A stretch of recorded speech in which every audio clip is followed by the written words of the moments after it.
Instituto Nacional de Salud, Ciencia, Tecnología e Innovación. Visítenos en www.ins.gov.co. Mi nombre es Daniela Salas y les voy a presentar el protocolo de malaria. Los agentes causantes de la malaria en humanos son 5 especies de protozoarios, de los cuales los más importantes para el país son Plasmodium falciparum y Plasmodium vivax. De estas especies, según la literatura, Plasmodium falciparum es el más frecuente en causar complicaciones y mortalidades. Para el caso de Plasmodium malariae, en focos dispersos a lo largo del Pacífico y de las regiones amazónicas hemos presentado algunos casos en los últimos años. Las infecciones mixtas son poco frecuentes y deben ser notificadas. En cuanto a las generalidades, tenemos que Plasmodium es transmitido al hombre principalmente por la picadura del mosquito hembra del género Anopheles.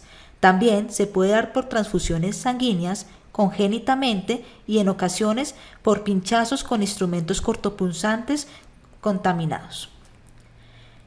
El periodo de incubación es dado entre el lapso de la picadura del mosquito y la aparición de los signos y síntomas, que están entre 7 y 14 días para Plasmodium falciparum y entre 8 y 14 días para Plasmodium vivax. En cuanto a la malaria no complicada, las características clínicas tienen múltiples factores. Se caracteriza por un inicio súbito con escalofríos seguido por fiebre, sudoración y que puede estar acompañado por cefalea, dolores musculares y articulares, que pueden producir cuadros febriles que varían entre 24 y 72 horas. La malaria complicada se caracteriza por una obstrucción vascular derivada del secuestro de glóbulos rojos parasitados y el proceso inflamatorio originado por la presencia de Plasmodium. Estos cambios pueden producir disfunción, daño y muerte celular en diferentes órganos, llevando a un estado de acidosis y falla multiorgánica. El objetivo del protocolo de malaria es describir las características, frecuencias y distribución de la morbilidad y mortalidad del evento, así como identificar los cambios y los patrones que se presentan en las epidemias y brotes. Igualmente, se debe determinar la circulación de las especies parasitarias en el territorio nacional. Tenemos una justificación clara desde el Plan de Acción de Eliminación de Malaria 2016 y 2020, en cual él busca reducir los casos de malaria en cerca de un 40% en todo el territorio. Los Objetivos de Desarrollo Sostenibles, en su tercer objetivo, proyecta que a 2030 se debe dar fin a las epidemias de VIH, tuberculosis y malarias, entre otras enfermedades tropicales. Tenemos como definiciones de caso, como primero, el caso sospechoso, que es un paciente que tiene unos episodios febriles que pueden ser superiores a 37 grados, el cual puede ser reciente o haya sido presentado 15 días antes de una detección del caso. Debe proceder de un área endémica de malaria, es decir, un área donde tengamos circulación de este evento. Y tendrá que ser confirmado por una prueba parasitológica o una prueba de diagnóstico rápido. Un caso confirmado por laboratorio presenta la misma sintomatología de un caso sospechoso. La diferencia es que este caso ya ha sido confirmado por un examen de microscopía o una prueba rápida, y asimismo se podrá haber sido identificado el Plasmodium por el cual el paciente ha sido afectado. Un caso nuevo es un diagnóstico confirmado de malaria que no tenga antecedentes en los últimos 30 días. El caso recrudescente se presenta cuando tenemos reaparición de signos y síntomas en el diagnóstico confirmado. Ya se ha hecho un tratamiento antimalárico previo y presenta los parásitos en la prueba de gota gruesa 30 días después del inicio del tratamiento. Las recaídas es un paciente con diagnóstico confirmado por gota gruesa que presenta parasitemias en formas asexuadas, con antecedentes de episodios previos de malaria por vivax o por malaria ovale. Ocurre una reactivación de las formas latentes del parásito que se encuentran en el hígado, a pesar de un tratamiento completo. Se presenta después de los 30 días de un episodio primario. Y finalmente tenemos las muertes por malarias, que es un paciente que fallece con un diagnóstico de signos y síntomas o confirmado por malaria, ya sea por prueba parasitaria o por prueba rápida. Podemos tener también un paciente con nexo epidemiológico a muerte por malaria. Estos quedarían como una muerte compatible. En cuanto a las definiciones, tenemos que la notificación inmediata se presenta en casos probables de malarias complicadas o en mortalidades por malarias. La notificación semanal se hará en las malarias no complicadas. Los ajustes se deben hacer en casos probables, confirmados o descartados. Y las investigaciones de casos las haremos en malarias complicadas o en muertes por malaria. Las responsabilidades por niveles se hará según se encuentra estipulado en el Decreto 3518 del 2016 y el Decreto 780 del 2016.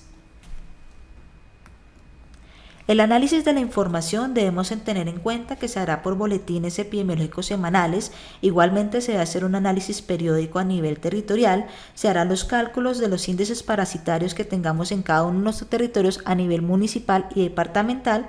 Debemos igualmente tener cada uno de los eventos clasificados como en situación de brotes o incrementos. En cuanto a los indicadores para malaria, se debe calcular un índice parasitario anual, que este debe ser calculado con un número de casos presentados de malaria confirmados y el denominador será las poblaciones a riesgo, multiplicador será por 1000. Asimismo, haremos el índice calculado para el VIVATS y lo haremos por malaria falciparum. Se debe calcular también las proporciones de malarias complicadas. Estas se harán con el número de casos de malarias complicadas y su denominador será el número total de casos de malarias.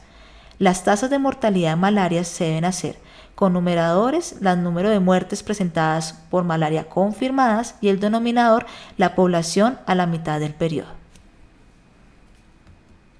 La letalidad, su numerador será número de muertes presentadas de malaria y el denominador, el total de casos de malaria. Igualmente debemos tener en cuenta la razón de VIVATS y falciparum, importante en territorios para poder hacer el cálculo explícito de cuál es el tratamiento que debemos tener indicado en nuestros territorios. Y el porcentaje de mortalidades en unidades de análisis es un nuevo indicador que tenemos, el cual se debe como numerador el número de muertes confirmadas de malaria y el denominador el total de muertes que se sospecharon en todo el territorio, es decir, sin importar si fueron descartadas o no. En cuanto a las orientaciones de acciones individuales, se deben hacer investigaciones de caso o de campo. Para ellas debemos tener en cuenta que se debe establecer el número de casos que se han importado, es decir, que no fueron del territorio nacional, y debemos tener claro cuáles son los casos autóctonos. Igualmente, en estas investigaciones se deben hacer en áreas donde no habíamos tenido presentaciones de casos previas, es decir, áreas silenciosas. Y estas se hacen en investigaciones con antecedentes de personas, tiempo y lugar. Se debe tener como tal número de casos y número de muertes que se hayan presentado. Las medidas de control, hablamos en pacientes hospitalizados que se deben manejar bajo toldillo, igualmente que se requiere una hospitalización de cada uno de los pacientes que presentan malarias complicadas y se debe hacer un estricto seguimiento de los toldillos y las medidas de protección personal. Otras acciones individuales tenemos las medidas para las investigaciones de brotes y de control y hacemos una determinación precoz del aumento de las situaciones inusuales que se estén teniendo en nuestro territorio, a menudo con los casos que se están haciendo un aumento. Tenemos que hacer una identificación de las áreas donde se proceden las epidemias y es clasificar cada una de ellas desde los municipios hasta las veredas que tenemos los casos. Se debe hacer un manejo adecuado de las poblaciones, igualmente de la transmisión que se está presentando en las áreas. Es decir, que se puede hacer una clasificación de áreas que sean epidémicas para malarias o áreas que sean de baja transmisión. En cuanto a las medidas de prevención y control para viajeros, es importante hablar de ellos con la protección de la picadura en las horas de son crepúsculos y horas nocturnas, que son las de mayor picadura para la malaria. Las viviendas deben estar protegidas con telas finas en puertas y ventanas, igualmente deben estar cerradas en la noche. Se recomienda el uso de ropa que cubra brazos y piernas. Igualmente, a medida que se presente algún signo de alarma, hacer algún examen parasitológico para evaluar si tiene la presencia de Plasmodium falciparum o VIVATS en su cuerpo. Uso de repelente tópico continuamente se recomienda cada 2 horas y el uso de mosquiteros en la noche. En cuanto a las orientaciones y para la acción, tenemos que son medidas de control vectorial, que lo harían los grupos de entomología, las medidas de vigilancia entomológica, cada una de ellas clasificadas o guiadas por los entomólogos, las búsquedas activas comunitarias en las situaciones de brote, las búsquedas activas institucionales igualmente en situaciones de brote o en municipios que estén presentando eliminaciones, las acciones de laboratorio que se harán en la búsqueda de casos y lecturas adecuadas de cada una de las láminas, y en las situaciones de muerte se debe considerar, y es obligatorio, el envío de tejidos al Instituto Nacional de Salud para evaluación patológica y un envío de láminas igualmente de estas mortalidades para un estudio de parasitología y evaluación si el caso cumple o no con un criterio de muerte por malaria. En cuanto a la comunicación de riesgo, debemos vincular a la comunidad en las acciones de prevención, promoción y control. Se debe hacer igualmente eliminaciones de criaderos de mosquitos que tengan vinculados con esta enfermedad. Estas eliminaciones las podemos hacer desde la parte comunitaria o controles químicos que se harán por parte de las Secretarías de Salud. Se debe hacer también un seguimiento de los informes epidemiológicos semanales con información actualizada de cada uno de los municipios y los departamentos en sí. Y se debe emitir un boletín epidemiológico semanal en donde se comenten las situaciones de alerta o brotes de cada uno de los municipios. Muchas gracias por su atención. Para mayor información, visítenos en www.ins.gov.co y consulte los protocolos que están publicados en la página. Igualmente nos puede contactar en redes sociales por @INS Colombia. Les habló Daniela Salas Botero.